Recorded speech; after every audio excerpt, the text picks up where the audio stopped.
Bonsoir à tous. Au moment où le Conseil de Bordeaux Métropole touche à sa fin, je viens vers vous pour vous donner quelques informations sur les principaux points forts, moments forts de cette séance qui a vu quelques premières. Tout d'abord, c'est la première fois que le PLU de la métropole, dont on a voté la 11e modification, c'est la première fois donc que ce PLU n'a pas été adopté à l'unanimité. Le groupe Métropole Commune, auquel j'appartiens, n'a pas apporté son concours, a voté contre le PLU pour une raison simple. Il y a un certain nombre de préconisations, de propositions, désormais d'obligations, qui vont s'imposer à l'ensemble de la construction sur la métropole et qui vont aller à l'encontre du but poursuivi. Quel est le but qu'entend poursuivre la majorité métropolitaine? Augmenter le taux de logements sociaux et surtout le nombre de logements construits sur la métropole. Sauf que les moyens qui sont utilisés vont exactement aboutir à l'inverse.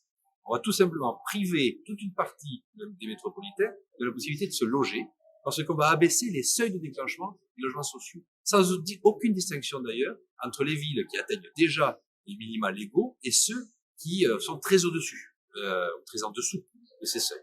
Donc c'est quelque chose qui n'est pas juste et surtout qui sera totalement contre-productif en appauvrissant la construction sur le métropole. Deuxièmement, c'est un sujet majeur pour notre avenir également, le budget.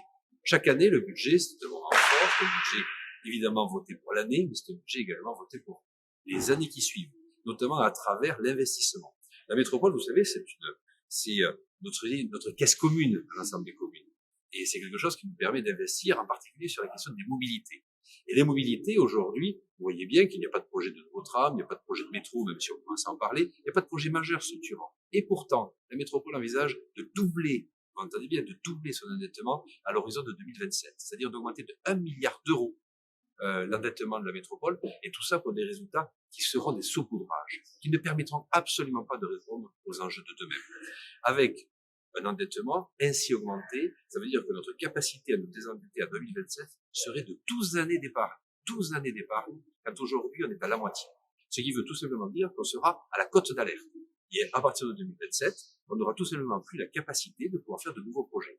Donc tout le mandat municipal et métropolitain qui commencera en 2026 sera consacré simplement à nous désendetter. Donc aucune ambition ne pourra être portée à partir de 2027. C'est la raison pour laquelle nous avons très logiquement, en l'exprimant ainsi que je viens de le faire, voté contre ce budget, qui est un budget dispendieux, un budget qui ne permettra pas de préparer notre avenir. Et troisièmement, parce qu'il y a aussi un moment qui résonne avec l'actualité, vous savez que nous sommes très sensibles à la crise qu'on traversait et que traversent, et que traverseront encore sans doute pendant quelques temps nos agriculteurs et nos agricultrices, et nous avons été à l'initiative d'un projet de motion qui a été voté à l'unanimité de l'ensemble des groupes représentés au Conseil de Bordeaux Métropole. Et je pense que c'est aussi un message que nous voulions porter pour la qualité, bien sûr, de notre vie, de notre alimentation, et la qualité de vie de nos agriculteurs, parce que nous sommes dans une nation, particulièrement la nôtre, marquée par sa ruralité et par son indépendance et souveraineté alimentaire. Nous voulons absolument marquer notre attachement à cette tradition française. Merci à vous.